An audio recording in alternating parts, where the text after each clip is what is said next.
नमस्कार चैनल रे आपण मानक स्वागत। आज आम मांडिया पाउडर रे गोटे ब्रेकफास्ट बनई। ये खाइबा को टेस्टी भी हेल्दी भी मांडिया पाउडर बाजार रे मिल जिवो। मु किंतु मांडिया को घरे धोईकी ताको सुखेईकी पाउडर बनईथिली। ये देखंतु एमिति देखिबा को एतुरु आमे 3 टेबल स्पून नबा। आपण कम बेसी करि परिबे। 3 टेबल स्पून जण लोक पई हे जिवो। आपण एई रेसिपी निश्चय थरे बनई खांतु, देखि आपण बहुत भलो लागिवो। मांडिया पेट पई बहुत भलो। मु 3 टेबल स्पून देखंतु नै जाईचे। सेथरे गुटे ग्लास नॉर्मल पानी दे दबा।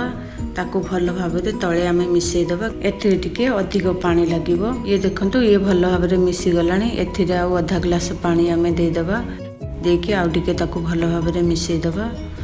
ये आमर भलो भाबरे मिसी गलानी। गैस मु ऑन कर देजे। सेथिरे आमे सस्पेन बसई दबा। चामच रे ताको बारंबार डांगौथुबा, नहले तळे लागि जिवो। ए समय फ्लेम हाई रखिबा। टिके फुटी साला परे फ्लेम सिम कर दबा। सिम रे भलो भाबरे कुक होई जिवो। ये देखंतु ये हमर टिके गाढ़ा ही आसलानी।